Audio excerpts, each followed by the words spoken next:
a whisper of silk against parchment, the faint scent of lamp oil and dried ink. It was in these hushed, methodical moments, often ignored by grander histories, that the fate of an entire empire was truly decided. Not on battlefields, but in the meticulous sealing of a scroll, the steady gait of a horse, and the quiet vigil of a scribe, ensuring that a single, vital message traveled thousands of miles across ancient China, binding a dynasty that spanned centuries. Welcome back, .com seekers and history enthusiasts. Today, we're not just opening a book. We're stepping through a forgotten doorway into the intricate, surprisingly vital world of the Han Dynasty Post Office. By the time we emerge, I guarantee you'll have a new appreciation for the quiet rhythm that once bound an empire together, seeing the ancient world through a lens of methodical detail you never imagined.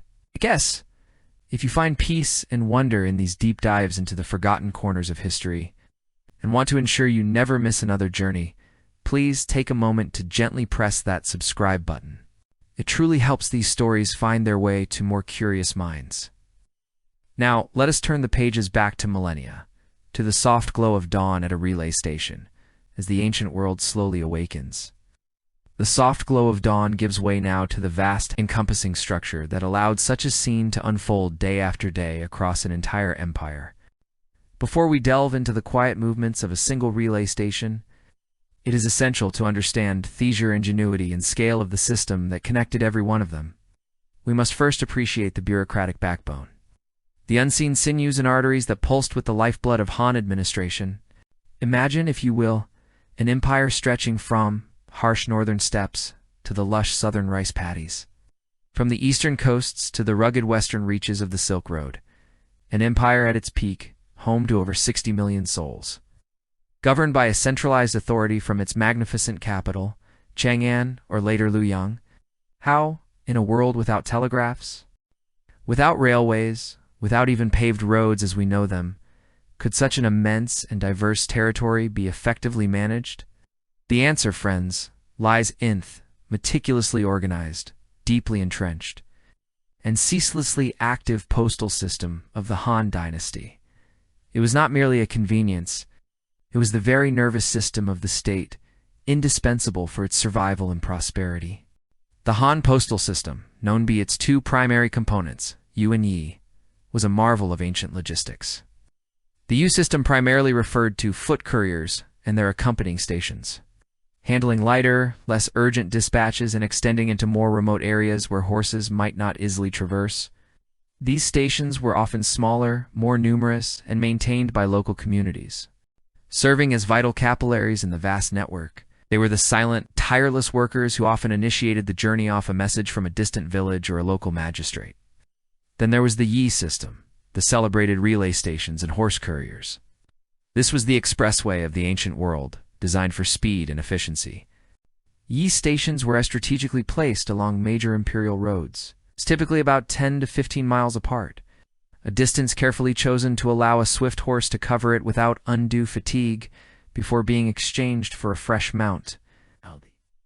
These stations were the backbone of imperial communication, military intelligence, and high-level administrative decrees. They were larger, better equipped, and more heavily staffed than their U counterparts. Bustling hubs of activity, where the pulse of the empire could be felt most keenly. Together, these two systems formed a comprehensive network that ensured communication flowed, uninterrupted, across the immense Han landscape. It wasn't just about sending letters. It was about maintaining control, projecting power, and ensuring the emperor's will was known and enacted, even in the most distant commanderies.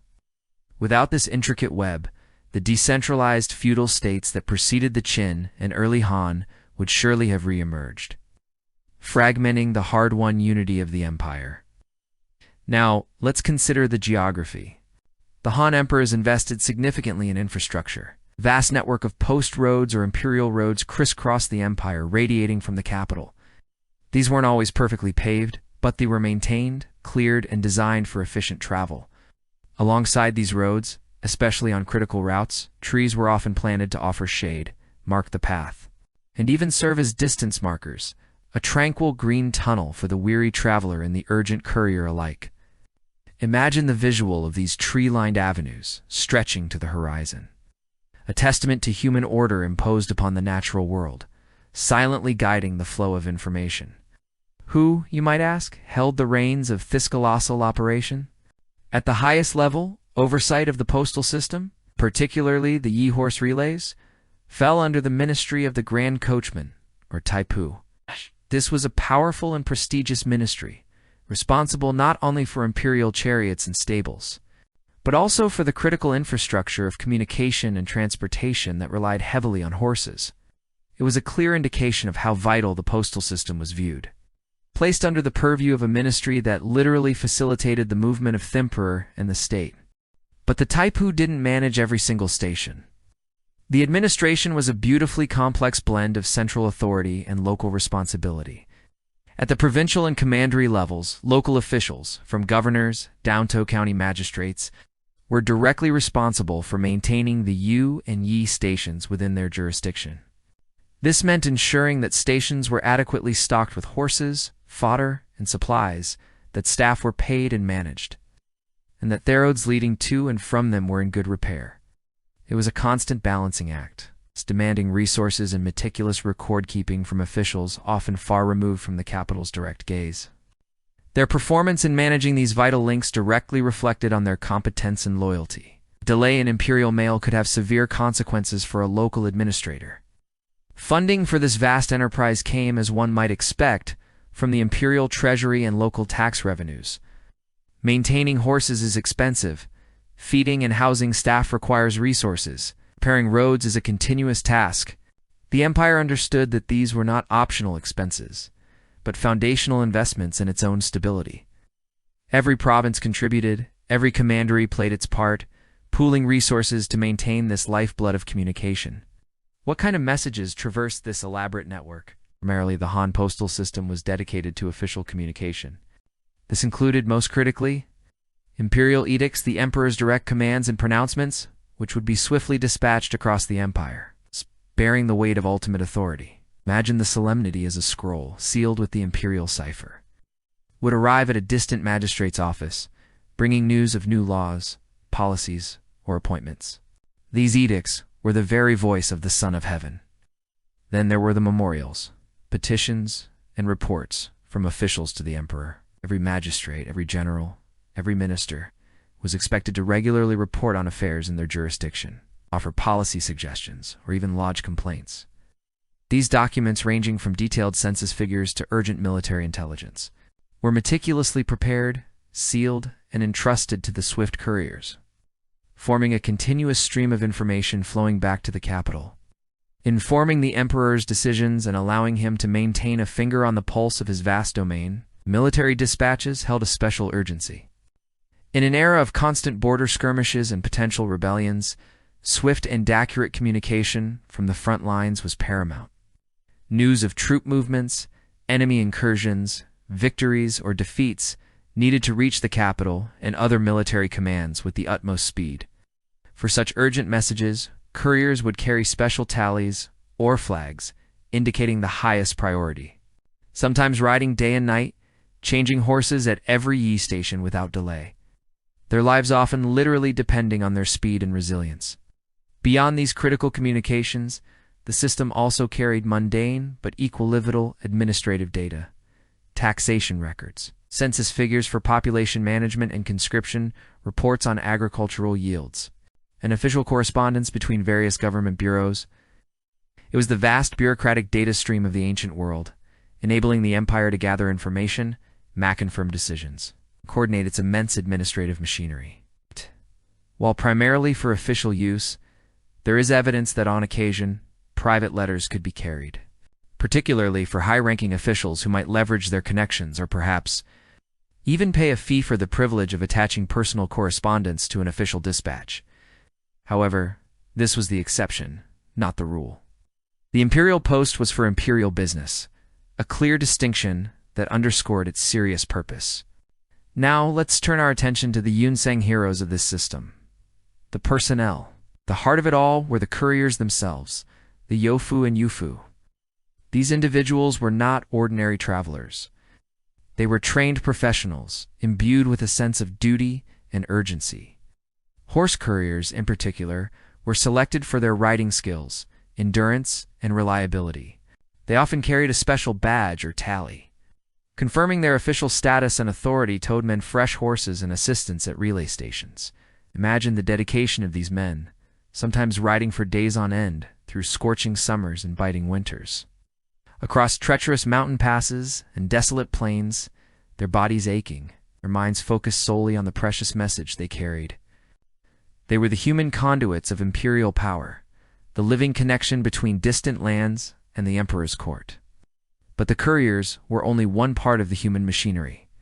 Each Yu and Yi station was a mini-community of its own, managed by a station master, an official responsible for its smooth operation. These masters oversaw the horses, the fodder, the staff, and the all-important record-keeping.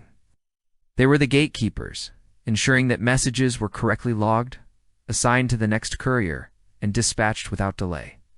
Their administrative skills were crucial to the system's efficiency. Supporting the station masters and couriers were a host of other individuals, stable hands who meticulously cared for the precious imperial horses, guards, ensuring the security of the station and its valuable contents, cooks, providing sustenance for weary travelers and staff, and, critically, scribes and record keepers. These quiet, diligent individuals were responsible, the meticulous documentation that underpinned the entire system. Every incoming and outgoing message, its origin, destination, time of arrival, time of departure, and urgency level was carefully logged. This wasn't just bureaucracy for bureaucracy's sake. It was a vital accountability measure, allowing the central government to track dispatches, investigate delays, and ensure the system's integrity. This brings us to the rules and regulations, the meticulous guidelines, that governed every aspect of the postal system. Speed, naturally, was paramount. Dispatches were categorized by urgency, often indicated by the color of the wrapper, the number of feathers attached to the dispatch, or specific tallies carried by the courier. The most urgent messages of tone military dispatches could demand speeds of up to 200 li a day, a remarkable feat in the ancient world, especially considering the terrain.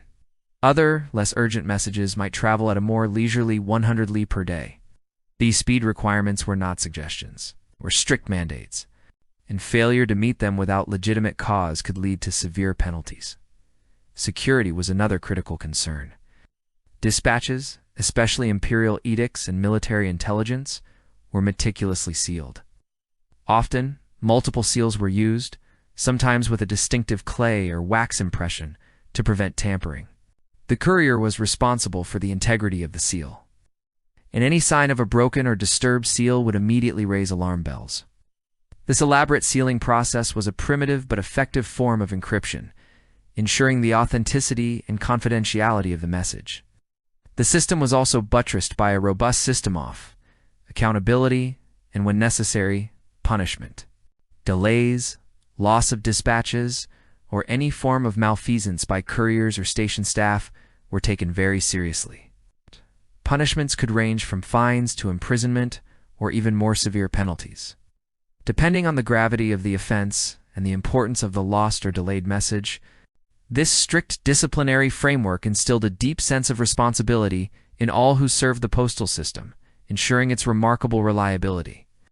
It was a reflection of the Han legal system's general approach, meticulous in its rules, severe in its enforcement, all in the service of maintaining order and imperial authority. The enduring legacy of this intricate system is profound.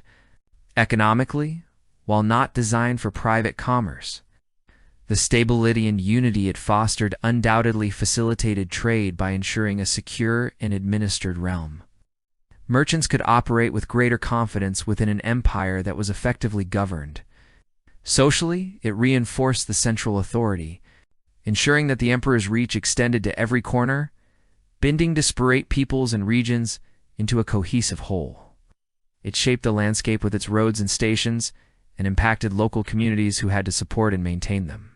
The Han postal system was more than just a means of sending messages. It was a testament to sophisticated strategy, a physical manifestation of imperial power, and a vital engine of administration. It required immense planning, continuous investment, meticulous management, and the tireless dedication of countless individuals. It was the hidden network, the bureaucratic backbone, that allowed Han Dynasty to endure for over 4 centuries. A feat of organizational genius that whispers to us across the millennia. And it is against this grand backdrop that we can truly appreciate the quiet, vital work unfolding at a single relay station. A sun begins its ascent. The Han postal system, as we've explored, was a testament to extraordinary statecraft, a vast and intricate network woven across an empire. It was the very nervous system of governance, allowing the emperor's will to flow like vital keto, the furthest reaches of the realm and information to return just as swiftly. Yet, to truly understand this organizational genius, we must zoom in, past the grand pronouncements and the impressive statistics, and turn our attention to the quiet, vital work unfolding at a single relay station as the sun begins its ascent.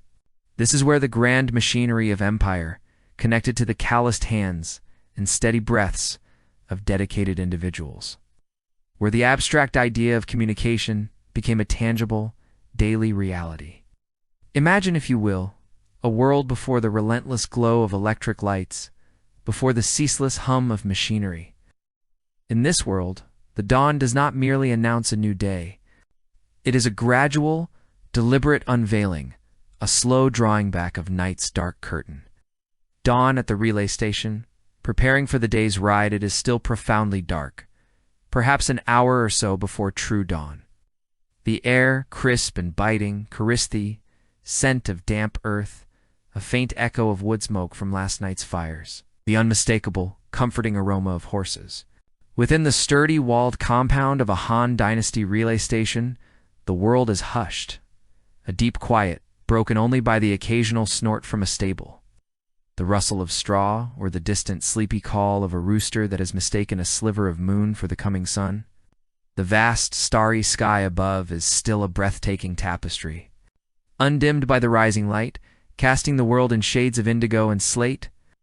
Inside the stable, a low, flickering oil lamp casts long, dancing shadows across the stalls. Its feeble glow illuminates the warm breath of horses, rising like mist in the cold air. Here, the first stirrings of the day begin not with human voices, but with the soft, almost imperceptible shift of a stable hand, draped in thick, padded clothing, easing himself off his pallet. His movements are practiced, quiet, born of countless pre-dawn awakenings. He moves with a slow, deliberate grace, his leather-soled boots making barely a sound on the packed earth floor. His name, perhaps, is Li or Wang or Zhang. A man whose life is inextricably linked to the well-being of these magnificent imperial steeds. His first task is always the same: to tend to the fires, the main hearth in the common room where the couriers and station staff will soon gather, and the smaller, crucial fire in the kitchen. With a few deft movements, he coaxes the embers back to life, feeding them with kindling and then larger chunks of wood. Soon, a soft crackling sound fills the still air, accompanied by the gentle fragrance of burning pine, promising warmth and the comfort of the day's first meal. The smoke, thin and blue, curls lazily upwards, finding its way out through carefully designed vents in the roof. As the fires begin to take hold, a small lantern swinging from his hand. The stable master, a man of venerable age and even more venerable experience, makes his rounds. His face, weather-red by sun and wind, is a map of a life spent in the service of the Imperial Post. He pauses at each stall, his hand resting briefly on the flank of a sleeping horse, feeling the rhythm of its breath, the warmth of its body. He knows each animal not just by its designation, but by its temperament, its quirks, its unique needs. These horses are not mere beasts of burden. They're the living engines of the imperial will, vital conduits of communication, and their health is paramount. He murmurs soft, encouraging words to them, a low rumbling sound that seems to calm even the most spirited of the imperial mounts. The stable itself is a marvel of practical design, built to house and maintain these crucial animals. Each stall is clean, the straw fresh, a testament to the continuous labor of the stable hands. The air, though carrying the musky scent of horse, is surprisingly fresh, thanks to ventilation shafts that draw out stale air. Feed troughs are carefully positioned, and water buckets, replenished each evening, stand ready. The stable master inspects each one, his eyes missing nothing: a slightly ruffled mane, a hoof that needs a bit more attention, a flicker of restlessness in a horse's eye. Soon, other stable hands begin to stir, emerging from their own small quarters adjacent to the stables. The quiet solitude of the stable master's vigil gives way to the first soft sounds of collective activity. Wooden buckets are filled with fresh water from the station's well, their handles creaking softly. The horses, sensing the shift in the atmosphere, begin to stir as well, some whinnying softly, others stamping a hoof impatiently. They know this routine too, their ancient instincts attuned to the subtle cues of the human world around them. The process of feeding the imperial steeds is a meticulous ritual. Carefully measured portions of grain, often millet, barley, or dried beans, sometimes mixed with chopped fodder, are poured into the troughs. The station maintains strict records of feed consumption, a part of the broader bureaucratic oversight. It's too much, and the horse could become sluggish. Too little, and its stamina would suffer. The sound of their contented crunching fills the stable, a rhythmic, grounding sound that speaks of sustenance and strength. Each horse receives individual attention. Supplements are added for those with specific needs. Perhaps a touch of dried herbs for a minor ailment, or a special mash for an older horse. The stable master oversees this, his keen eyes ensuring that every animal eats its fill and shows no signs of distress. Meanwhile, in the kitchen, the cook, a sturdy woman with strong, capable hands, is already at work. The main hearth is roaring now, its flames licking hungrily at a large iron pot suspended over it. The scent of simmering grains, perhaps congee, a thick rice porridge, or a hearty millet gruel begins to fill the air, a warm, inviting aroma that promises to banish the last vestiges of sleep. Steam rises in soft plumes, catching the dim light of the kitchen's own oil lamp. A younger kitchen assistant, a boy barely out of his teens, works diligently beside her, kneading dough for unleavened flatbreads or preparing salted vegetables. The kitchen, like the stable, is a place of steady, methodical work, essential for the smooth functioning of the entire station. The first rays of true dawn begin to paint the eastern sky in soft hues of rose and lavender, gradually pushing back the inky blackness. Outside, the shadows shorten, and the detailed contours of the surrounding landscape begin to emerge. The sturdy wooden palisade of the station, the distant line of trees, the faint winding path of the Imperial Road. The cold air still bites, but there is a promise of warmth to come with the sun's full ascent. Inside the common room, the fire casts a cheerful glow.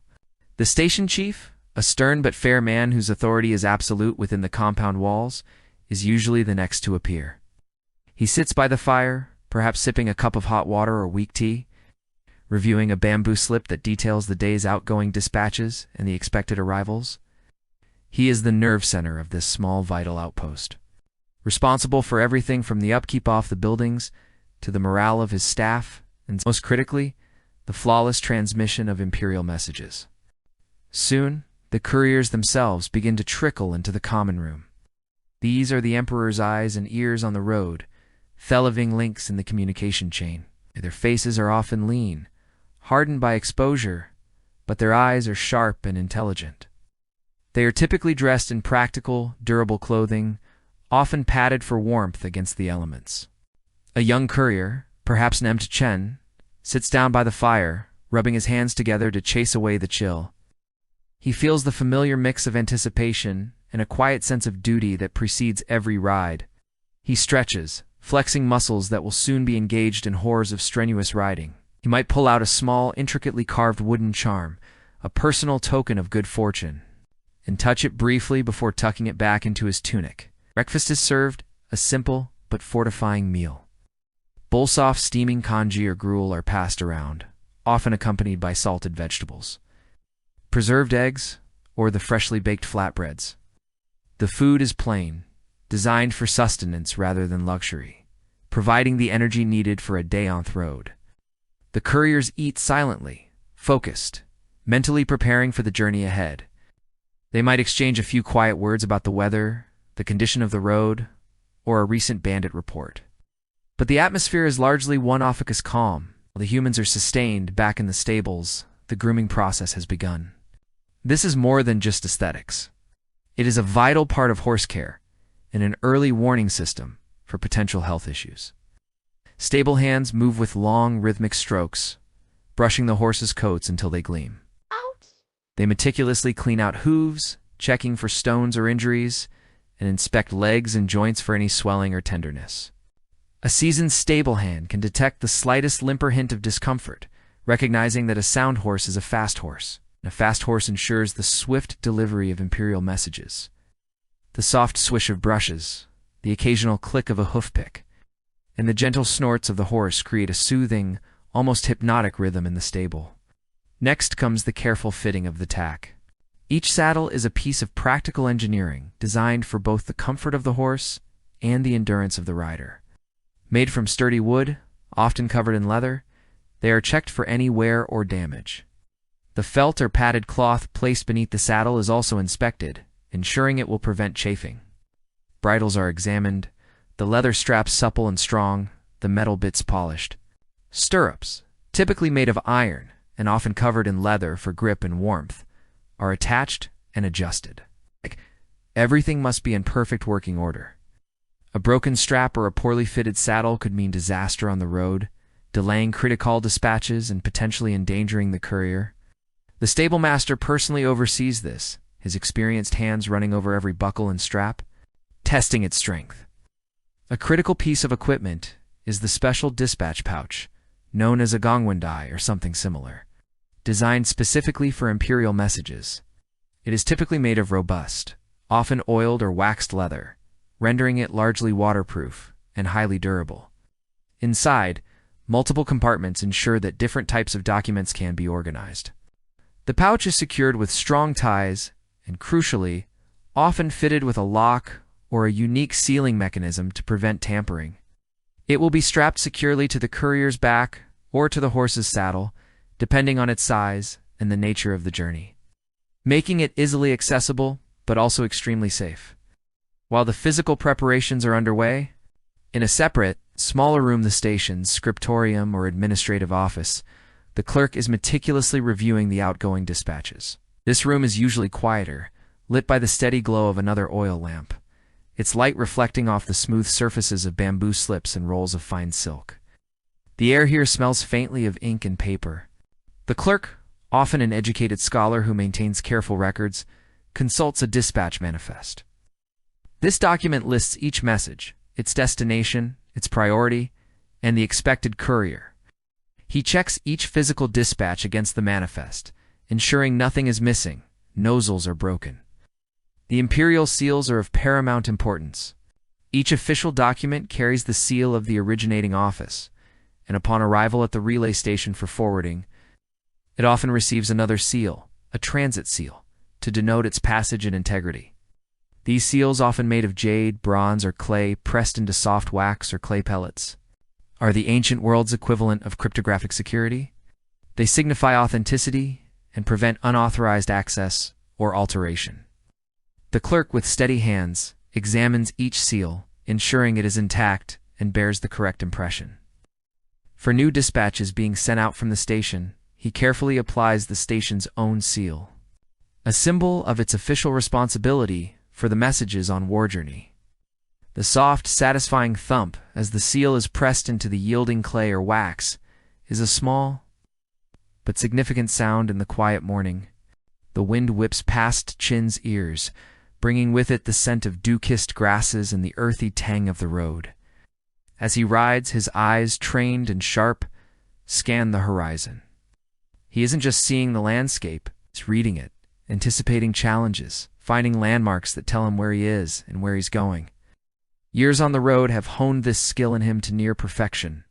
In the distance, he sees a rise in the terrain, a hill that might conceal a fallen tree or a rock fall.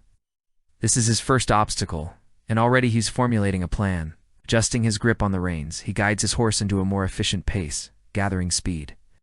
By the time he reaches the obstruction, he's got momentum, allowing him to vault over the impediment without breaking stride.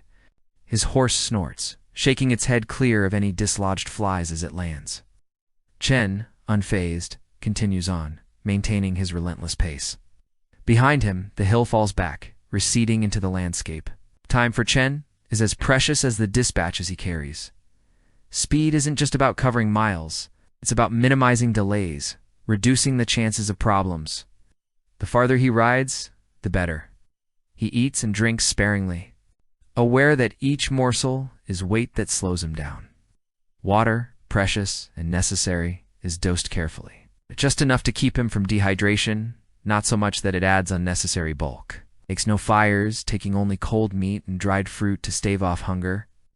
The only sounds that accompany his ride are the soft thud of his horse's hooves and the occasional chirp of a bird overhead. He is alone, utterly absorbed in his task. Any other thought or distraction is pushed away, irrelevant, until the job is done. There are predators, of course: wolves, tigers, bandits. Men who hunt couriers, not for their pelts or their price on the market, but because there's value in the delivery, value that can be manipulated for personal gain. Such threats Chen does not fear. He is prepared not just with weapons and armor, which are standard issue for all couriers, but with knowledge. He knows what routes are safe and when. He reads the signs of danger in the landscape itself. Bandits often choose to hide in places that are difficult to traverse. So a narrow pass between hills or a bridge over a fast-flowing river is often safer than a wide-open plain. Of course, there are times when there is nothing to be done, when a courier must face the threat head-on. And for those times, Chen is ready. He practices with his sword, keeping his armor polished and his horse well-trained. Every inch of the gear he wears has been designed to last, to hold up under extreme conditions. His clothes, simple but sturdy, are made from thick cotton that resists tears and abrasions. His belt, a wide leather band, keeps his dagger and throwing knives secure, each item chosen for its reliability and effectiveness. Even the fittings on his saddle and bridle are designed to distribute weight, ensuring that his horse can carry him without discomfort for as long as needed. Chen rides hard, riding into the wind to maintain his pace. Occasionally, he looks down at the dispatches strapped to his back.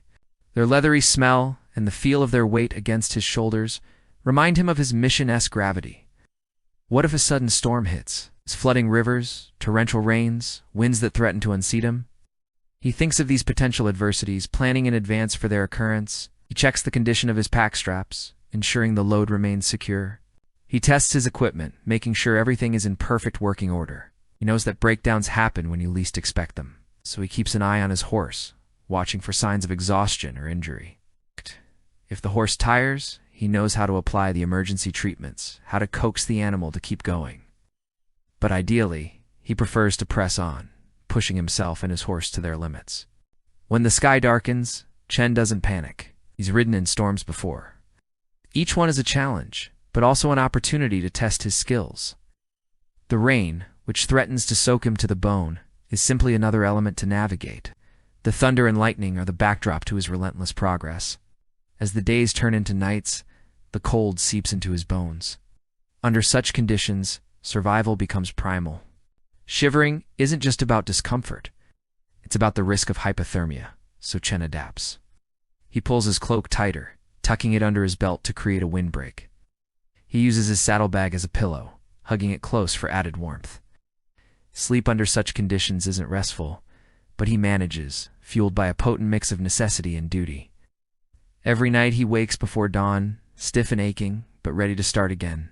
For Chen, rest isn't a luxury he can afford. Every hour he spends sleeping is an hour taken away from his mission.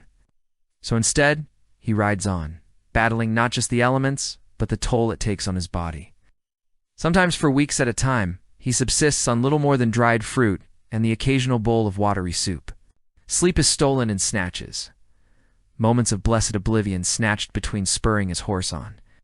Food is eaten cold, the taste long forgotten, the only purpose remaining the sustenance it provides.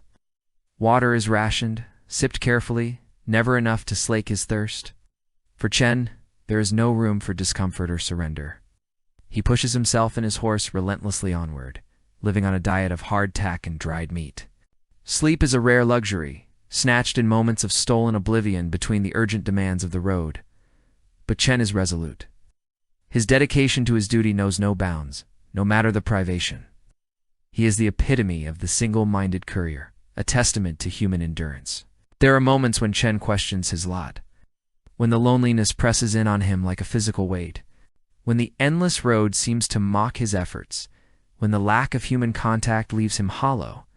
In these moments, he clings to the purpose that drives him, the knowledge that his mission is vital. Each dispatch carried represents a piece of the empire's machinery, a cog in the vast engine of power that keeps the dynasty running. He may be alone, but he is part of something larger, something essential. He is the embodiment of the emperor's will, a tiny spark in the grand tapestry of the Han Dynasty. The construction of these roads was a monumental undertaking. Teams of laborers, often conscripts or soldiers, would work tirelessly, their hands shaping the very earth. The primary method involved layers of compacted earth and gravel, meticulously leveled and graded to ensure a smooth, durable surface. In some critical sections, particularly near cities or through marshy areas, timber and even stone might be used, providing an even more resilient foundation. The main imperial highways, sometimes as wide as 50 paces, were designed to accommodate not just single riders, but also lumbering carts, military convoys, and columns of foot soldiers. However, the post roads, while often coinciding with these major arteries, had their own distinct requirements for speed and efficiency. Along these roads, markers were often placed at regular intervals, typically every li, indicating distance seen, providing a sense of progress to the traveler. These could be simple stone, stele, or even mounds of earth. Shade trees, such as willows or poplars, were frequently planted alongside the main routes, offering respite from the harsh summer sun for weary travelers and a visual guide that seemed to stretch endlessly towards the horizon. In certain strategic locations, especially in more remote or contested areas, watchtowers stood silent sentinel, their stone or brick structures rising high above the plains, ever watchful for disturbances or potential threats. These towers, often staffed by soldiers, could also serve as rudimentary waypoints or emergency shelters for couriers caught in sudden storms.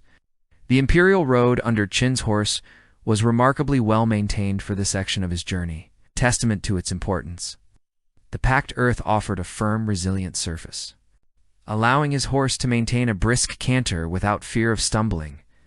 He observed the subtle undulations of the terrain, the way the road gently curved around a stand of ancient pines, their needles a deep, rich green against the lighter hues of the sky. He could almost hear the ghosts of countless travelers, merchants, officials, and soldiers who had trod this very path for centuries, each leaving an invisible trace of their passage.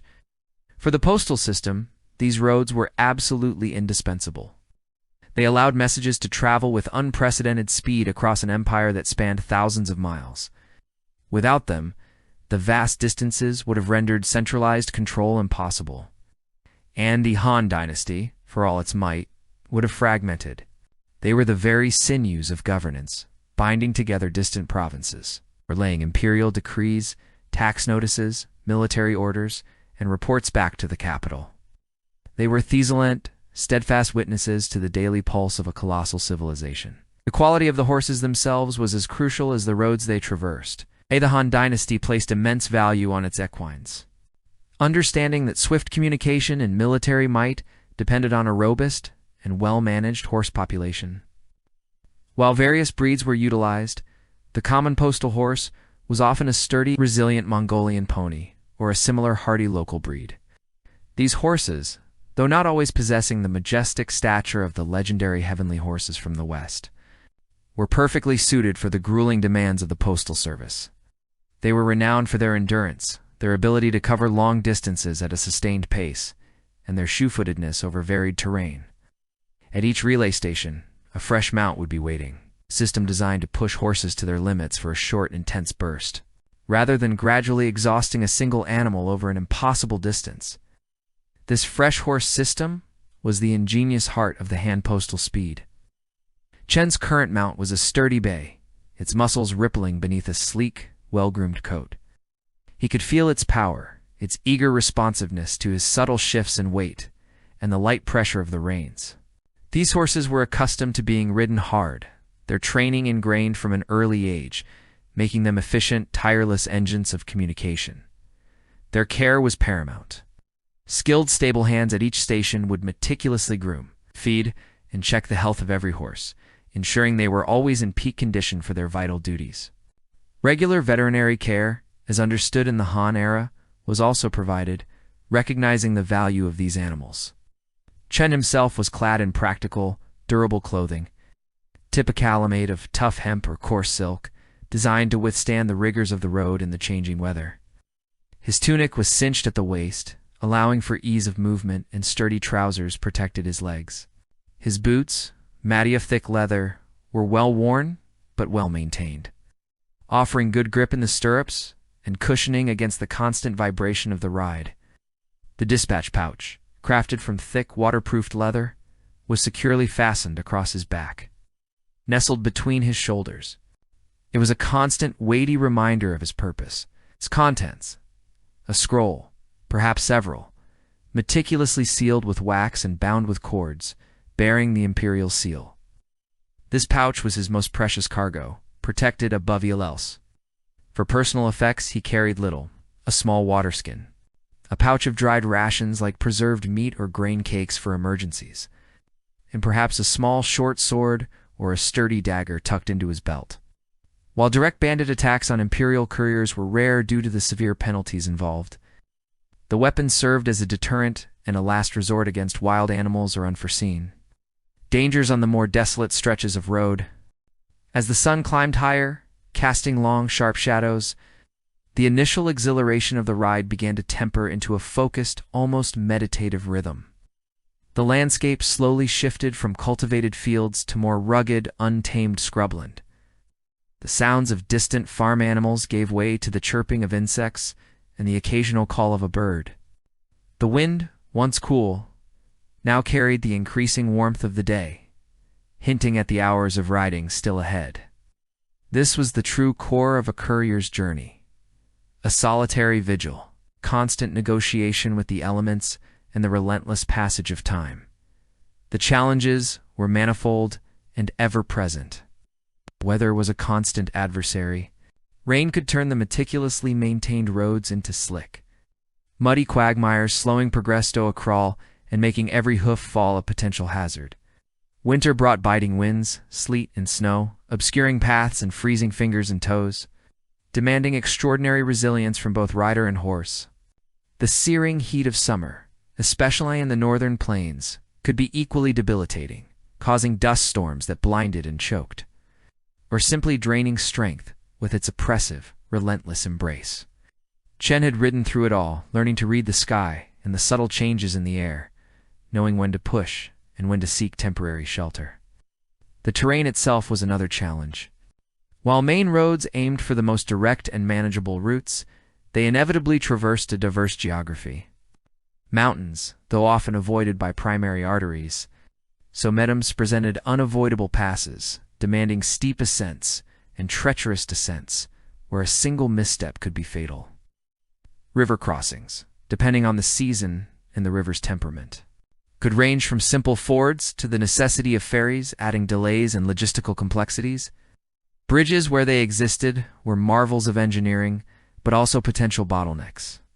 Forests, dense and shadowed, could obscure vision and provide hiding places for dangers, while vast, open plains, though offering speed, exposited courier to the full fury of the wind and sun.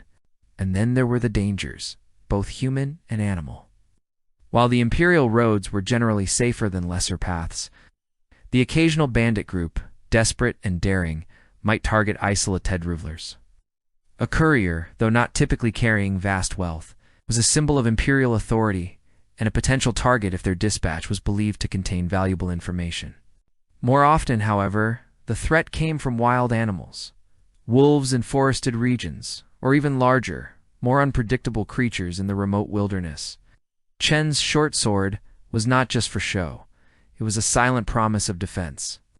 But beyond the external threats, there was the insidious enemy of fatigue, the relentless pace, the constant vigilance, the aching muscles, the pounding headache induced by hours in the saddle. These wore down the spirit as much as the body. Loneliness, too, was a silent companion on long stretches. the only sound for hours being the rhythmic thud of hooves and the whisper of the wind. After what felt like an eternity, but was in fact only a few hours, Chen began to perceive the subtle signs of an approaching way station. First, the road quality might improve slightly, a sign of increased traffic. Then, perhaps, a distant plume of smoke rising against the sky, hinting at cooking fires. Eventually, the distinct silhouette of buildings would emerge from the haze, small and unassuming at first, then growing steadily larger. These were the way stations, or ting, smaller and more numerous than the large relay stations, designed for shorter breaks, a quick meal, and perhaps a fresh horse, if the distance to the next full relay was particularly short. The larger, more significant stops were the relay stations, or yi, like the one Chen had just left. These were substantial complexes, fortified and well-staffed, offering a comprehensive suite of services. Upon arrival, the protocols were strict and efficient. As Chen rode into the courtyard of the next relay station, his horse lathered and breathing heavily, but still strong. A stable hand would immediately rush forward, ready to take the reins. A station chief or his senior clerk would already be emerging, their gaze keen and assessing. "Dispatch from Chang'an," Chen would announce, his voice perhaps a little hoarse from the wind and the exertion. The dispatch pouch would be unfastened from his back, its seals quickly inspected for any signs of tampering.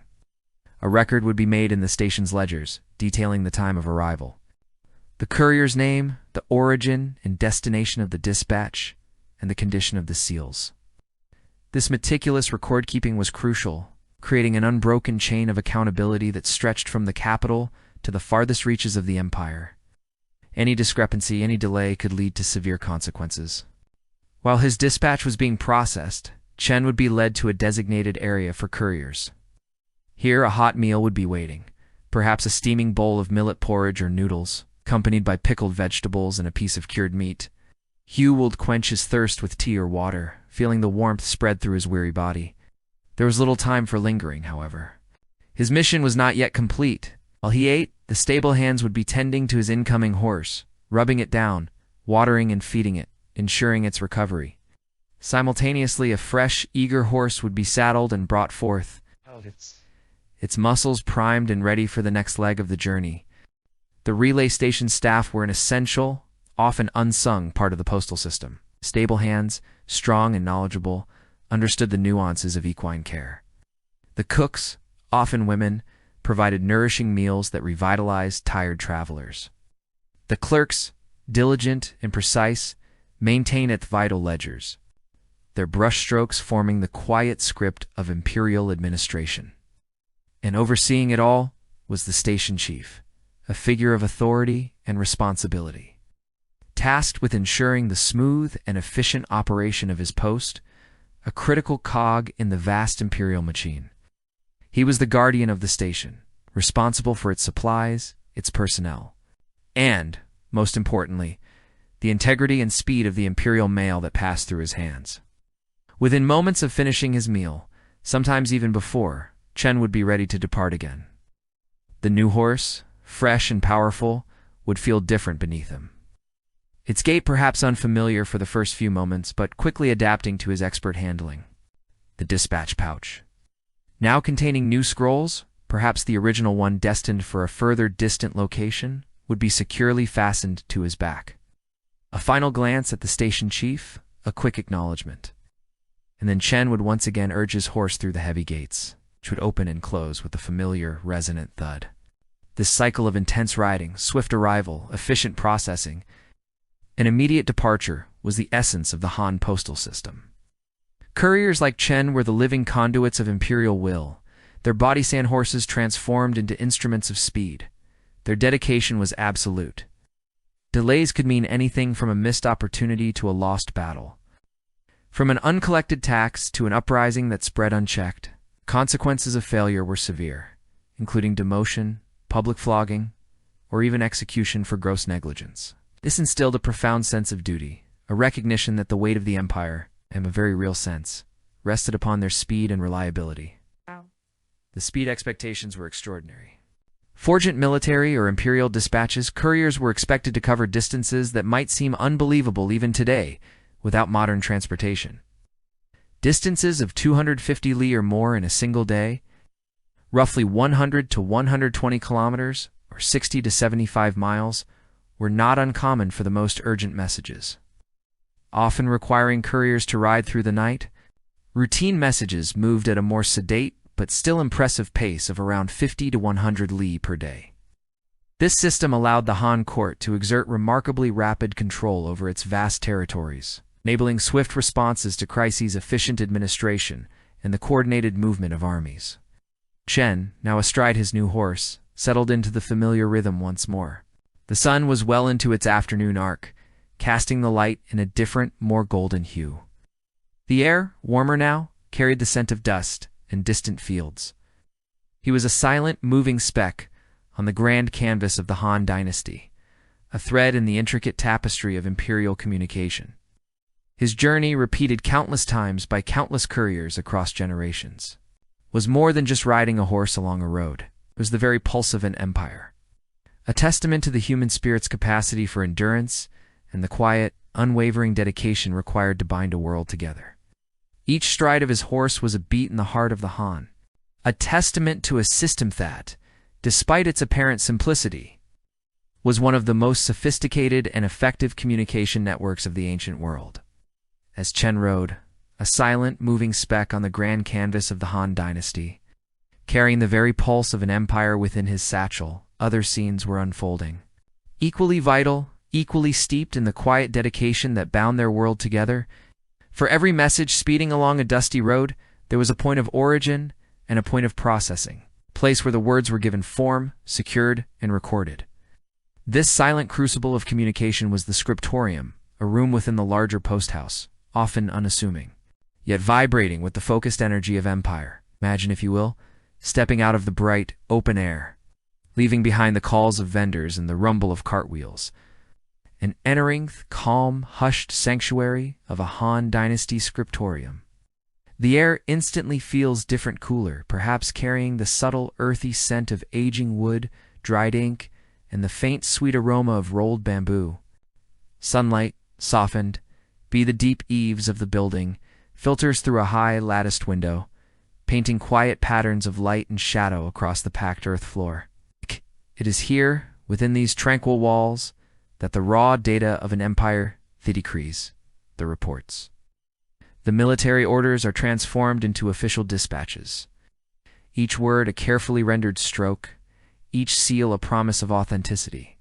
This is not a place of hurried chaos, but of deliberate, almost meditative work.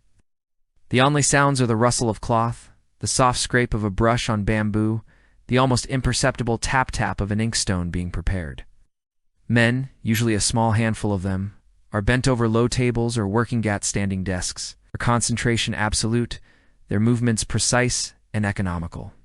They are the scribes, the quiet custodians of information, the unsung heroes whose meticulous work ensures that the empire's commands are clear, its records accurate, and its messages secure.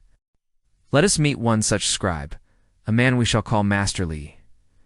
Master Li has served in this particular post house's scriptorium for 20 years. His fingers calloused from countless hours gripping a brush, his eyes possessing a keenness that belies his age, capable of spotting the most minor inconsistency in a character. He wears a simple, unadorned robe, practical for his work, its fabric smoothed by years of wear. His workspace is impeccably ordered. A polished inkstone, neatly arranged selection of brushes of varying sizes, a small water dropper, and stacks of meticulously prepared bamboo slips or rolls of silk. For Master Li, this work is not merely a job. It is a sacred duty, for he understands that every character he inscribes, every seal he oversees, contributes to the very fabric of governance. The day in the scriptorium often begins with the arrival of incoming dispatches. Before the courier Lycacon even dismounts, a junior clerk from the post house's reception area would have already taken down initial details, the courier's origin, estimated arrival time, and any immediate instructions. But the true processing begins here, within the scriptorium, under the watchful eye of Master Li or another senior scribe. When a pouch is handed over, the first step is always verification. The outer wrapper, often made of durable cloth or leather, is inspected for signs of tampering or damage. More importantly, the seals that secure the pouch are carefully examined. These seals, typically made of hardened clay known as fengni, or bulla bearing the impression of an official stamp, are the first line of defense against terstian or alteration. A broken or suspicious seal immediately raises an alarm, triggering an internal investigation. But most often, the seals are intact, a testament to the system's robust security and the courier's diligence. Once verified, a junior scribe with a quiet reverence for the imperial communication will carefully break the clay seal.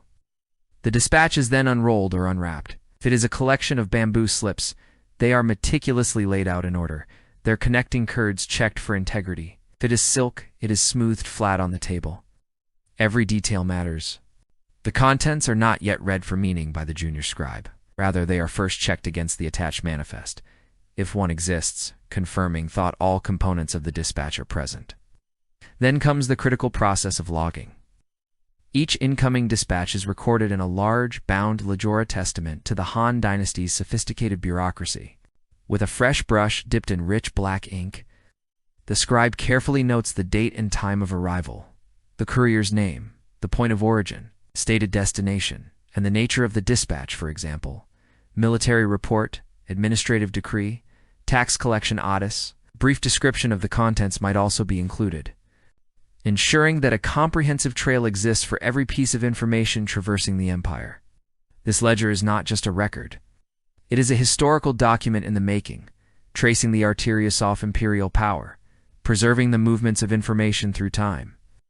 The rhythmic, almost musical shoots of the brush against the thick paper, or perhaps on specially prepared wooden tablets for internal records, creates a soothing background hum.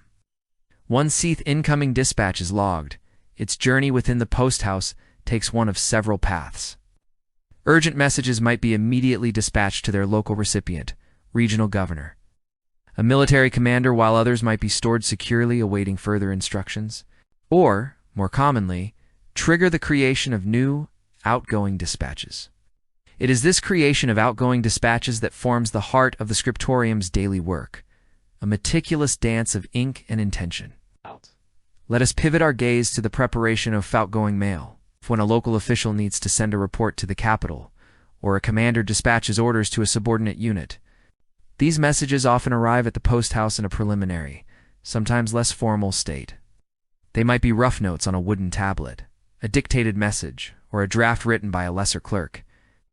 It is the scriptorium's duty to transform these nascent communications into official imperial dispatches, ensuring they meet the stringent standards of legibility, clarity, and authenticity. Master Li often oversees this process personally. He might receive a rough draft from a local magistrate, outlining a new policy on land registration or a report on a recent bandit incursion. With an almost scholarly air, he reads through the document, not just for content, but for any ambiguities, any awkward phrasing that might confuse a recipient hundreds of li away. Clarity in imperial communication was paramount. A misunderstood directive could have disastrous consequences, leading to administrative errors, economic disruption, or even military defeat. Once the content is confirmed, the real work of transcription begins. The materials used would vary, though by the time of the later Han Dynasty. Around the 1st and 2nd centuries CE, paper, though still a relatively new invention and not yet ubiquitous, is beginning to see limited use for certain types of documents, particularly less formal or highly voluminous reports. More commonly, however, the scribes would still rely on the traditional materials, bamboo slips or rolls of silk. For bamboo slips, a stack of them, pre-cut and often polished to a smooth finish, would be laid out. These slender strips, typically about 20 to 30 centimeters long and 1 to 2 centimeters wide, would have been prepared by heating the bamboo to extract its moisture, making it more resistant to insects and more receptive to ink. A scribe would then painstakingly write vertical columns of characters from top to bottom, from right to left, across multiple slips. Each slip would then be threaded together with hemp, silk, or leather cords, forming a roll that could be unfurled like a scroll. The meticulousness required for this was immense, ensuring uniform character size and proper spacing across many individual pieces. Silk, a more luxurious, and therefore more expensive medium, was reserved for highly important imperial decrees, diplomatic correspondence, or particularly urgent military orders.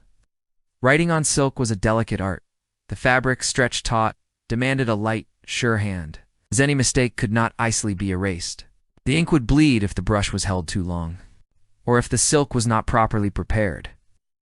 But the advantage of silk was its lightness, its durability, and its ability to be rolled into a compact form, ideal for swift conveyance. The faint shimmer of the silk under the gentle light of the scriptorium added a touch of understated grandeur to these vital messages. The tools of the scribe were simple, yet refined. The brush, or mao bai, was perhaps the most iconic. Crafted from animal hair, often wolf, goat, or rabbit mounted on a bamboo or wooden handle. It was an extension of the scribe's own hand. Quality of the brush dictated the precision of the stroke, the flow of the ink. Master Li possessed several, each chosen for a specific task. A finer tip for intricate characters, a broader one for headings or larger text. The ink itself, typically a solid block of compressed soot and animal glue, would be ground on an inkstone or yantai, with a few drops of water from a small porcelain dropper. The scribe would meticulously rub the ink, stick against the abrasive surface of the stone, creating a smooth, deep black liquid. This process was itself a moment of quiet ritual, allowing the scribe to prepare not just the ink, but also their mind for the focused work ahead. The freshen of the ink, earthy and slightly metallic, would subtly perfume the air of the scriptorium. As Master Li wrote, his posture was disciplined, his arm moving with a fluid grace that came from decades of practice. The only sound was the almost whisper-soft zest of the brush as it met the bamboo or silk, a rhythmic counterpoint to the quiet breathing of the other scribes. Each character was a small work of art, a testament to the Han and Fascicin calligraphy, which was not merely a means of communication but an expression of cultivation and authority. Errors were rare, but when they occurred on bamboo, the scribe might carefully scrape away the ink with a small knife, though this was considered less ideal than a flawless rendering. On silk, a mistake was far more problematic, often requiring the complete retranscription of the document. This inherent difficulty instilled an even greater degree of concentration. Often multiple copies of a dispatch were made. One might be for the immediate recipient, another for a provincial archive, and yet another, particularly for imperial decrees, would be sent back to the central government for their records. This system of replication ensured redundancy, safeguarding against loss, and manteninga, comprehensive historical and administrative record. Imagine the precise movements, the repeated strokes, the silent diligence required to reproduce. Character by character, an important edict across several sets of bamboo slips or silk rolls. The scriptorium, in this sense, was also a quiet copying house, faithfully multiplying the words of power. Once the transcription was complete and thoroughly checked by another scribe for accuracy, came the crucial step of sealing. This was perhaps the most solemn act within the scriptorium, signifying the document's official status and inviolability. The dispatch, whether a roll of bamboo slips or silk, would be carefully rolled or folded and then secured with ribbons. These ribbons, often made of fine silk or hemp, would be tied in a particular knot, designed to be difficult to replicate if tampered with. The true security, however, lay in the clay seal, the fengni. A small lump of moist, refined clay would be pressed over the knot where the ribbons met. Then, the official seal of the issuing authority, perhaps the local magistrate, the provincial governor, or a military commander, would be pressed firmly into the soft clay. This seal, typically carved from jade, bronze, or stone, bore the official Titlian name, leaving a crisp, unmistakable impression. As the clay dried and hardened, it formed an unyielding protective shell. Any attempt to open the dispatch without breaking the clay seal would be immediately obvious, thereby guaranteeing the authenticity and integrity of the message upon arrival. Master Li would personally oversee the sealing of critical dispatches, his experienced eye checking the clarity of the impression, the firmness of the clay. He understood that this small, unassuming lump of earth, bearing the mark of authority, was the physical manifestation of trust and power. It was the final blessing on the message before it embarked on its journey. a silent promise that the words within were truly those of the sender. The entire process, from transcription to sealing, often took several hours for complex documents, a testament to the patience and skill of the scribes. Finally, with the seals firmly set, a now official dispatch would be carefully wrapped in its protective outer covering, ready for the next stage of its journey. Before it left the scriptorium, however, its details were meticulously entered into the outgoing ledger. This entry mirrored the incoming one: date and time of dispatch, intended recipient, destination, nature of the message, and, critically, the name of the courier assigned to carry it. This meticulous record-keeping was the bureaucratic backbone of the entire Han postal system, allowing officials to track messages, investigate delays, and maintain accountability across the vast distances of the empire. The quiet hum of the scriptorium, therefore, was not merely the sound of men working. It was the resonance of an empire's heartbeat. It was the sound of information being processed, secured, and prepared for its journey. In this calm, deliberate space, away from the dust and clamor of the roads, the silent architects of Han power diligently performed their duties. Their work ensured that the grand pronouncements of the emperor, the urgent pleas of a frontier general, the mundane reports of a tax collector, all reached their intended audience with speed, accuracy, and undeniable authenticity. It was a testament to the fact that even in an age without telegraphs or telephones, the power of a well-organized, dedicated human network, supported by meticulous administrative could achieve astonishing feats of communication, binding a vast and complex civilization together, one carefully written, securely sealed dispatch at a time. From the quiet, meticulous world of the scriptorium, where the ink dried on freshly copied decrees and the seals were pressed with precise, unwavering hands, our focus now shifts. The dispatches, now officially sanctioned and carefully logged, do not simply vanish into the ether. Instead, they are ushered into another vital chamber of the Han postal system, the bustling, its still remarkably organized sorting room. This is where the labyrinthine paths of imperial communication truly begin to unravel, where a message from the farthest reaches of the empire might cross paths with a missive destined for the emperor's own hand. Imagine, if you will, stepping from the hushed reverence of the scribe's workspace into a room that vibrates with a different kind of energy. It's not chaotic, far from it, but there's a palpable sense of movement, of purpose. Here the air carries a faint, mingled scent of aged paper, a hint of beeswax from the seals, and perhaps from open doorways. The fainter, earthy aroma of horse and dust from the outside world. This is the heart of the post station, a nexus of information, where the threads of the empire's vast communication network converge and diverge. Let's first consider the outgoing messages, those fresh dispatches that have just left the scriptorium's careful embrace. Each sealed document, whether a thin roll of bamboo slips or a more substantial bundle of silk, arrives here. They are usually carried by junior clerks or station attendants, moving them from the meticulous individual processing into the collective stream. These clerks, often young men eager to prove their diligence, place the dispatches onto large, sturdy wooden tables, smoothed by countless years of handling paper and parchment. At these tables, under the watchful eye of a sorting supervisor, the true work of dispatch begins. The first step is aggregation.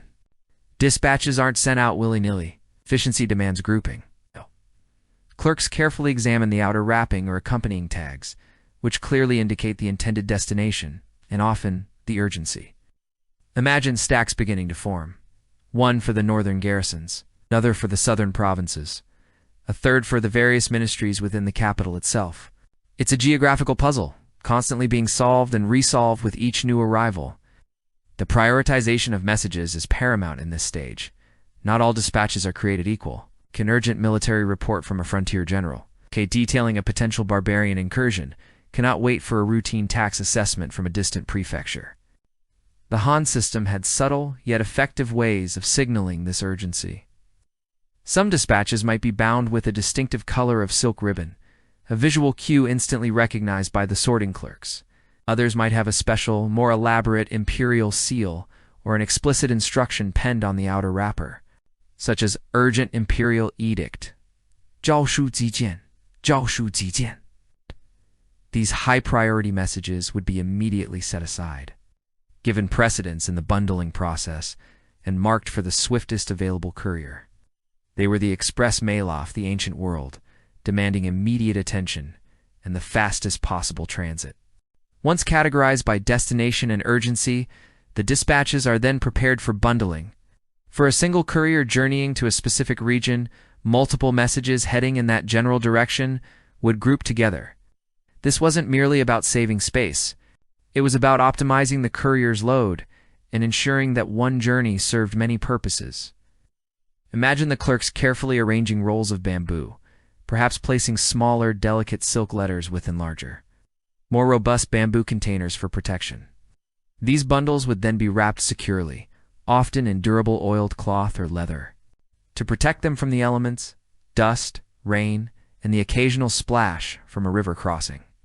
Strong cords would be used to bind them, and a final official seal, perhaps that of the post station itself, might be affixed to the outer wrapping, signifying that the bundle was complete and ready for transit.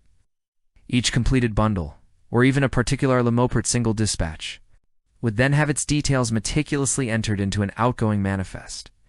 This was a crucial document, serving as a receipt and a tracking record. It would list the courier's name, the date and time of departure, the number of packages or dispatches being carried, their general destinations, and often a brief description of the contents or their urgency. This manifest was a copy, with one version kept at the post station and another. Perhaps a summarized version given to the courier. This dual record-keeping ensured accountability. If a message went astray, officials could trace it back to the last known point of contact. Now for the human element, the couriers themselves. In the sorting room, as bundles were prepared, the postmaster or a senior supervisor would be making assignments. These were not arbitrary decisions. Couriers were often specialized. Some were known for their speed on horseback, others for their endurance on foot over difficult terrain. Some might have particular knowledge of certain routes or regions. The postmaster, with years of experience, would match the message to the messenger. Considering the urgency, the distance, and the nature of the terrain, a quiet call would summon the assigned courier from the waiting area, perhaps a small antechamber, where they rested or prepared their gear. The transfer of the mail was a moment of quiet ceremony. The courier would approach the sorting table, their presence often marked by the subtle jingle of harnesser, the soft scuff of their sturdy boots. The supervisor would personally hand over the dispatch bundles, often reciting the key details from the manifest. You carry 3 bundles. It's 1 urgent for Luoyang, 2 routine for points north along the Yellow River Road. Here is your manifest. Guard them well. The courier, in turn, would carefully secure the bundles into their saddlebags or on their person, giving a nod of understanding and acceptance of the grave responsibility. There was no casualness in this exchange. The fate of an entire province or even the empire could rest on the safe and timely delivery of these packages. And then, with a final check of their horses' tack and a deep breath, the courier would lead their mount out of the post-house courtyard. The rhythmic beat of hooves on the packed earth, slowly fading into the distance, was the sound of the empire's pulse, carrying information across vast distances. These outgoing dispatches, on sagest words on paper, were now in motion, part of the ceaseless flow of communication that bound the Han Dynasty together. But for every message sent, there was also a message received. And so our attention turns to the other side of the sorting room, where the incoming imperial mail found its way. This was a process of reception, verification, and careful distribution. A mirror image of the outgoing system, but with its own unique set of challenges and protocols. The arrival of a courier at a major post station, especially in the capital, was often a mini-event. A solitary figure, perhaps coated in the fine dust of the northern plains, or the mud of the southern rice-paddies, rides into the bustling courtyard. Their horse, lathered and tired, would often be blowing steam, its flanks heaving. The jingle of harness, the creak of leather, and the unique, earthy smell of a well-traveled horse would precede them. The station attendant, always on the lookout, would quickly approach, ready to guide the courier and their mount. The first point of contact for an arriving courier was usually a dedicated reception desk or window, distinct from where outgoing mail was processed. Here a reception official, often a seasoned clerk with a keen eye for detail, would greet the courier. The immediate priority was the safety and integrity of the dispatches. The official would first visually inspect the bundles the courier carried. Were the outer wrappers still intact? Were the seals unbroken? Any sign of tampering or damage was a serious matter, potentially indicating robbery, accidental loss, or even sabotage. A damaged seal would trigger an immediate investigation, often involving the courier's sworn testimony, assuming all appeared well. The courier would then present their accompanying manifest, the very document that had been issued to them upon their departure from the previous station, detailing the messages they carried. This manifest was crucial. The reception official would painstakingly compare the physical dispatches with the listed items on the manifest, ensuring that every piece of mail was accounted for. This cross-verification was a cornerstone of the Han postal system's accountability. Once verified, the details of the incoming mail, along with the courier's name, origin point, and arrival time, were meticulously recorded in the incoming ledger. This was a mirror to the outgoing manifest, creating a complete paper trail for every message that moved through the system. Date, time of arrival, sender, origin, nature of the message, and the name of the delivering courier were all carefully transcribed, using brush and ink onto bamboo slips or silk scrolls. This record-keeping wasn't merely bureaucratic formalism.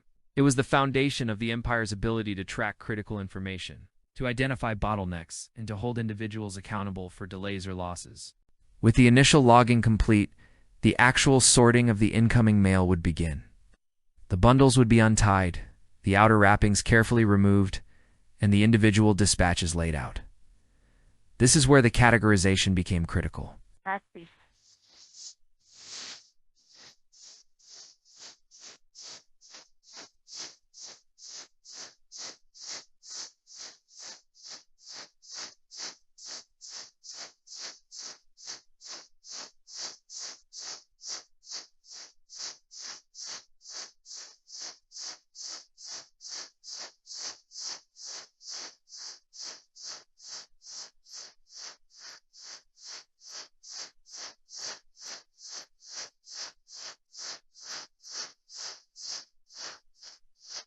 Find us. I cut down with the separate sense of I so to so far I surfaces I saw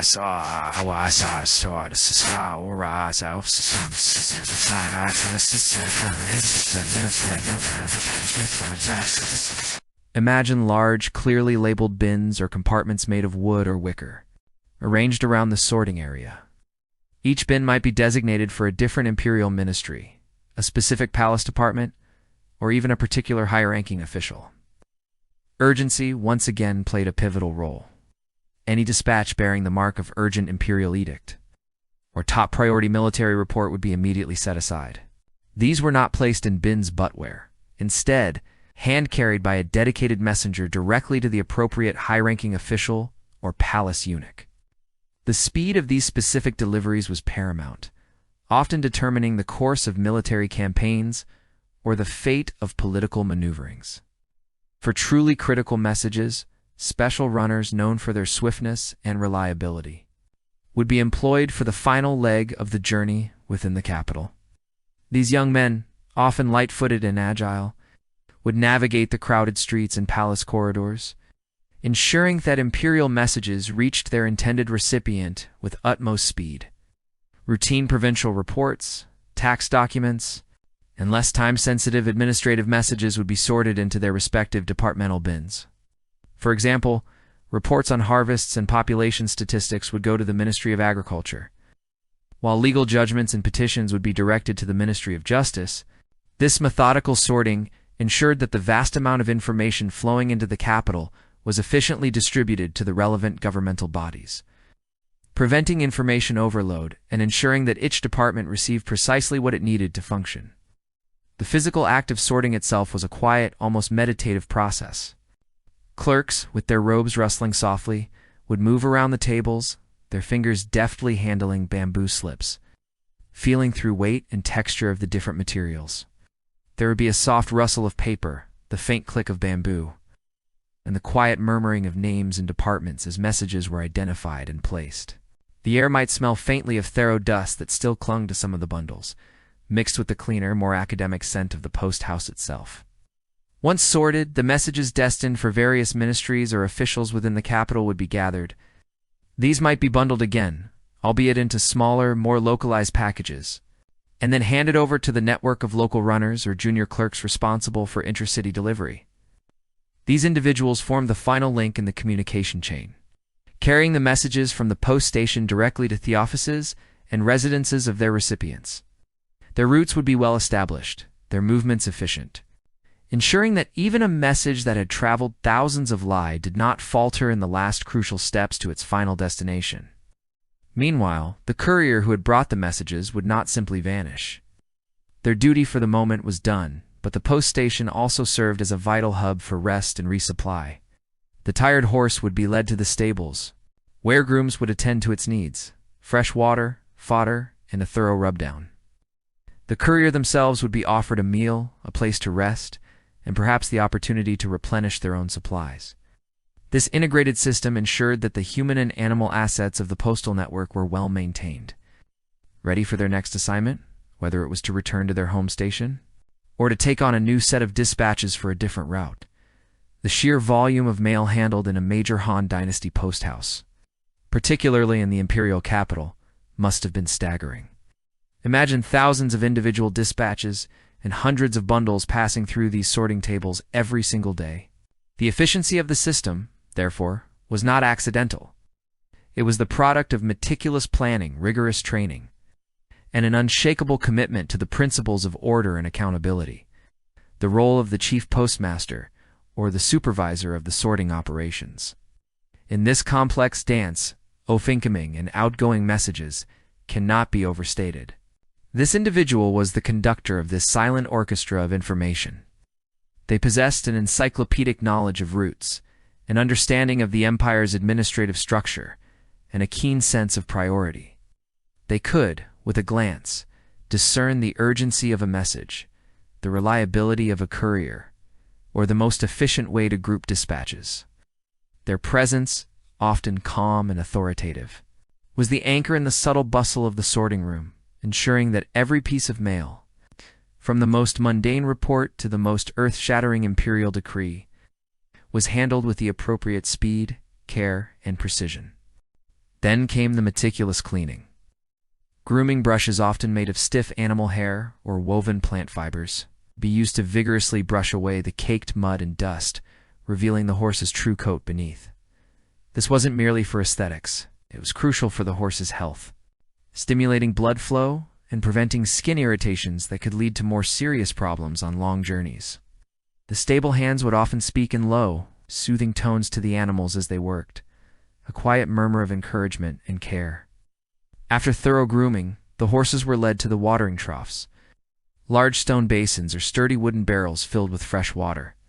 Here they would drink deeply, sometimes for what felt like minutes, their thirst an echo of the miles they had just traversed. The sound of their contented slurping was a familiar counterpoint to the creaking of the stable doors and the low chatter of the stable staff. Feeding was next, a carefully measured allocation of fodder. In the Han Dynasty, horse feed would typically consist of grains such as millet or barley. It's often mixed with dried beans and a generous ration of hay or straw. These ingredients, though seemingly simple, were carefully managed resources, particularly in more remote stations where resupply could be infrequent. Each horse's ration would be adjusted based on its size, the distance it had traveled, and its overall condition. The quality and availability of feed were direct indicators of a post station's prosperity and its capacity to maintain a healthy, efficient stable. The steady munching that would soon fill the stable, a deep, rhythmic sound, was the symphony of a well-nourished animal recovering its strength. Meanwhile, the couriers, having seen to their horses, would finally turn their attention to themselves. A simple meal awaited them in a communal hall, often little more than a large open room with low tables and woven mats on the floor. The fare was practical, designed for sustenance rather than luxury. Steaming bowls of millet porridge or hearty stews made from local vegetables. Perhaps with a little dried meat accompanied by breads, it was food that quickly replenished spent energy, warm and comforting after hours exposed to the elements. The atmosphere in this common room would be one of quiet camaraderie, shared understanding among those who traveled the empire's lonely roads. Exhausted men would eat in relative silence, the day's journey replaying in their minds, their bodies slowly yielding to the promise of rest. Access to water for washing was also a vital luxury, though full bathing facilities were rare outside of major cities. Post houses would often have a well or a large communal basin where couriers could splash water on their faces and hands, washing away some of the grime of the road, a simple act of cleaning one's face with cool water. Feeling the dust and sweat dissolve offered a small but significant moment of personal restoration. Sleeping arrangements were similarly communal and Spartan. Couriers would typically share a large dormitory-style room, sleeping on straw mats or simple wooden platforms, often wrapped in their own cloaks or provided with rough blankets. The air would be heavy with the scent of bodies, damp clothes, and the lingering aroma of the evening meal. But to the weary traveler, the horizontal surface, however hard, and the shelter from the night's chill were blessings beyond measure. Sleep would come quickly and deeply, a necessary surrender to the physical demands of their profession. The work for the post house staff, however, did not entirely cease with the setting sun. The cook staff would be cleaning their cooking pots, preparing ingredients for the early morning meal, ensuring there would be hot food ready for the next wave of departing couriers. Stable hands might still be checking on the horses, ensuring they were comfortable, or bringing in fresh bedding of straw. And in a small, lamp-lit office, perhaps the postmaster or a dedicated clerk would be poring over ledgers, meticulously recording the day's activities. The number of dispatches received and sent, the condition of the horses, the expenditure of supplies. These were the unseen administrators, the quiet guardians of order, whose careful record-keeping formed the bureaucratic bedrock of the entire system. Resupply was a constant, underlying concern for every post house, especially those in more remote areas. Imagine the logistical challenge: how to ensure a steady, reliable flow of provisions for both humans and horses, often far from major agricultural centers. Food for the staff, for the couriers, and most critically, fodder for the dozens, sometimes hundreds, of horses that passed through. This wasn't a simple trip to a local market. Larger, strategically located post stations would often serve as hubs, receiving bulk shipments of grain from regional administrative centers, perhaps once a week or every fortnight. These supplies might arrive by ox cart or river barge, depending on the station's location. A significant undertaking requiring careful planning and coordination. The arrival of a resupply convoy would be a major event, a flurry of activity as sacks of millet, bales of hay, and barrels of water were unloaded and carefully stored in designated storerooms, protected from vermin and the elements. Smaller, more isolated stations might rely on local procurement, exchanging official warrants for food and fodder from nearby villages or farms. This required good relationships with the local populace and a fair system of exchange to prevent resentment or corruption. The postmaster, therefore, is not only an administrator, but also a kind of quartermaster and local diplomat, ensuring the smooth flow of essential goods. The meticulous ledgers kept in the lamplit office were crucial here, tracking every ounce of grain, every bundle of hay, every piece of writing parchment. Any discrepancy could raise red flags, leading to investigations and severe penalties, underscoring the Han emphasis on strict accountability. Security, too, was a paramount concern, as darkness enveloped the post house. The gates, sturdy and often reinforced with iron bands, would be firmly closed and barred, sometimes with additional guards posted. But the post house was not merely a rest stop. It was a repository of vital imperial information, and its security was taken with utmost seriousness. Guards, typically local men hired for the task, would patrol the perimeter, their footsteps a soft crunch on the gravel, their lanterns casting dancing shadows. The imperial dispatches, especially those deemed highly sensitive, would be secured within locked chests in the postmaster's office, often under his direct personal supervision.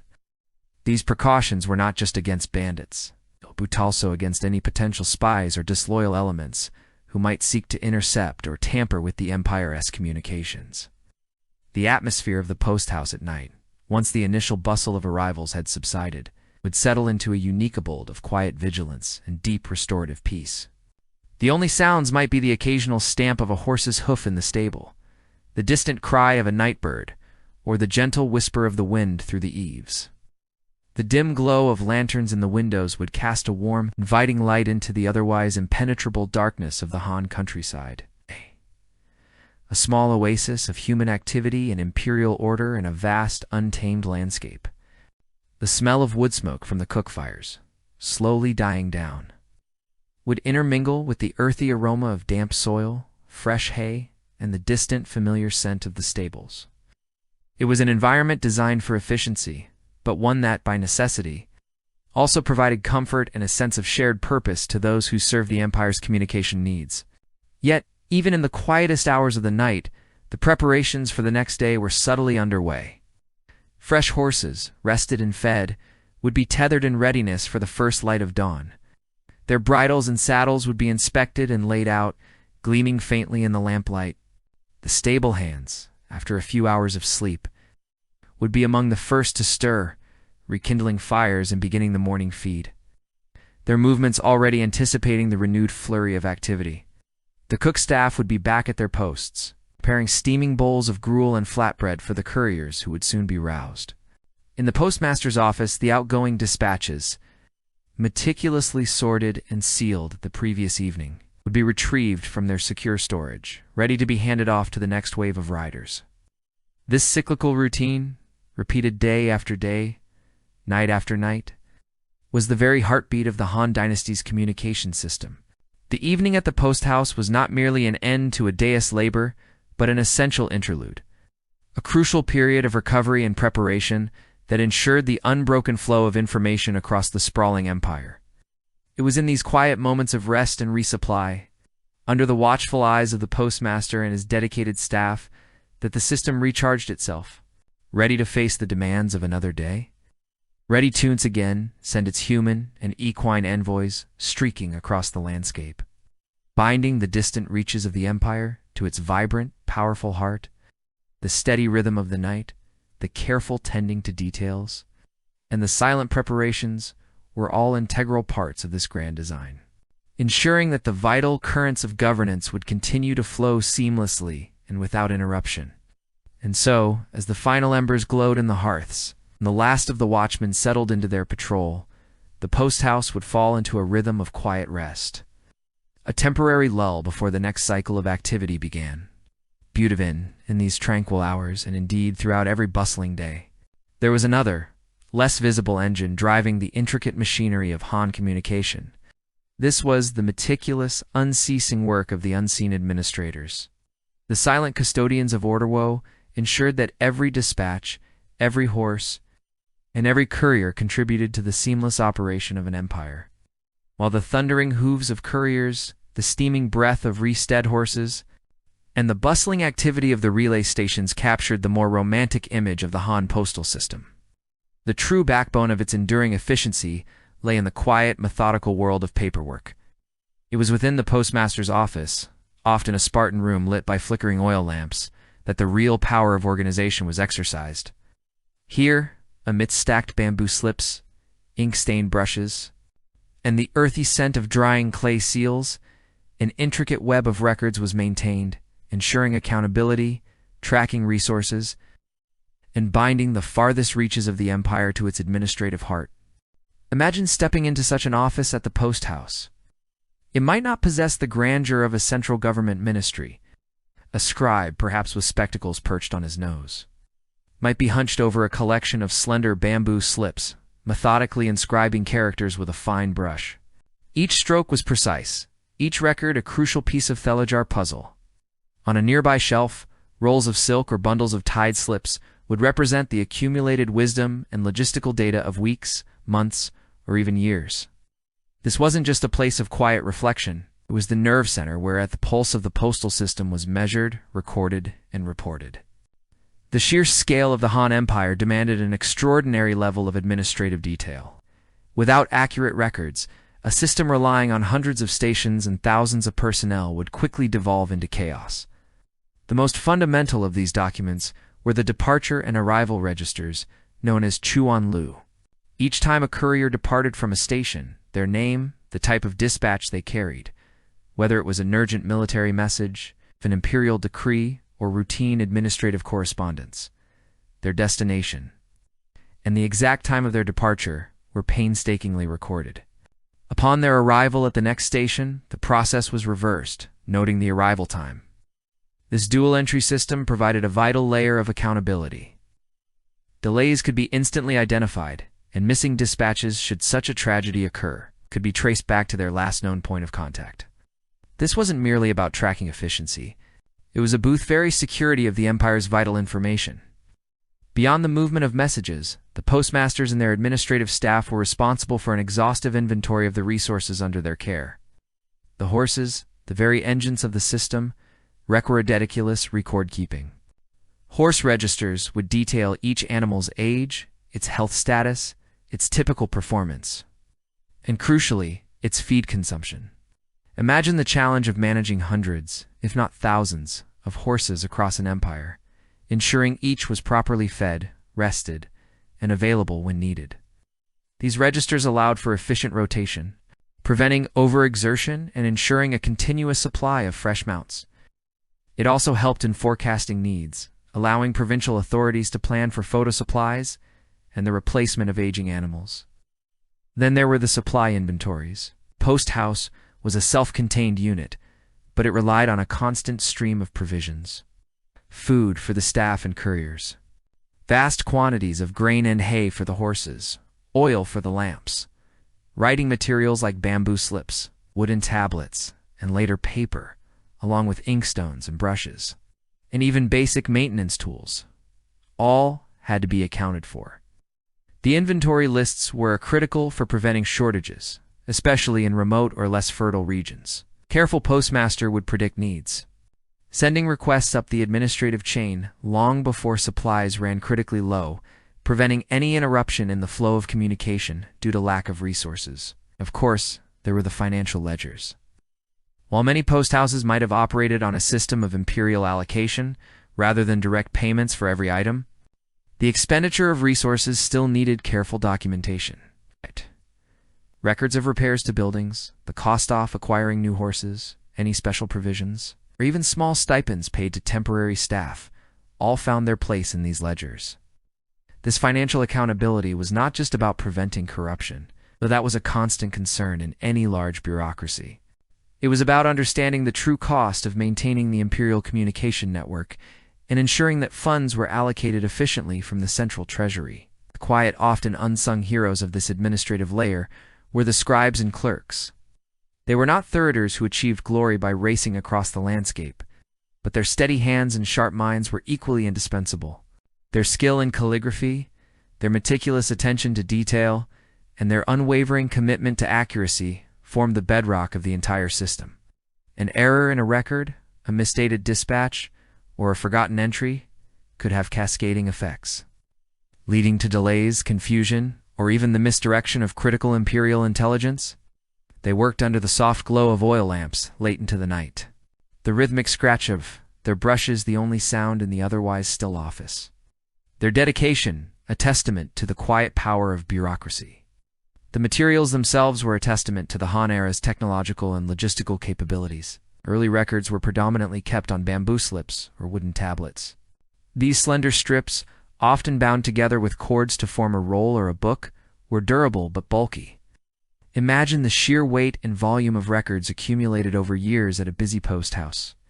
Later, with the increasing availability and refinement of paper during the Han Dynasty, particularly after its documented invention by Sealan in 105 CE, the process of record-keeping likely became more efficient and less cumbersome, though bamboo and wood continued to be used for many practical applications.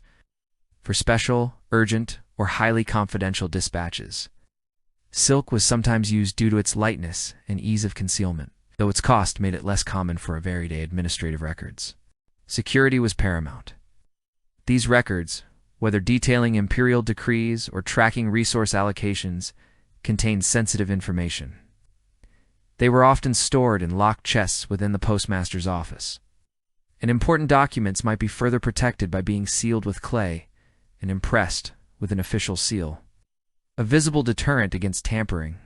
Copies of crucial reports would be made and dispatched to higher authorities, creating a distributed ledger that added another layer of security and redundancy. The postmaster himself was a vital figure. It's not just in managing daily operations, but as the primary custodian of these records, responsible for their accuracy, security, and timely transmission up the administrative hierarchy. The reporting structure was an elaborate pyramid. Each postmaster would regularly compile reports based on their local records, detailing everything from the number of dispatches handled to the consumption of fodder and the condition of their horses. These reports would then be sent to a higher regional authority, a prefect or a provincial governor, who would aggregate the data from multiple post houses. This aggregated information would then be forwarded to the central government in Chang'an or Luoyang. It was at this imperial level that the vast amount of data was analyzed, allowing the central administration to monitor the health of the entire postal network, identify areas of inefficiency or corruption, plan for future expansion or resource allocation, and ultimately maintain a firm grip on the sprawling empire. This was the paperwork of power in its truest sense. The invisible threads that woven together maintained the fabric of Han governance. This quiet, often overlooked administrative work was fundamental to the Han Dynasty's stability and its astonishing longevity.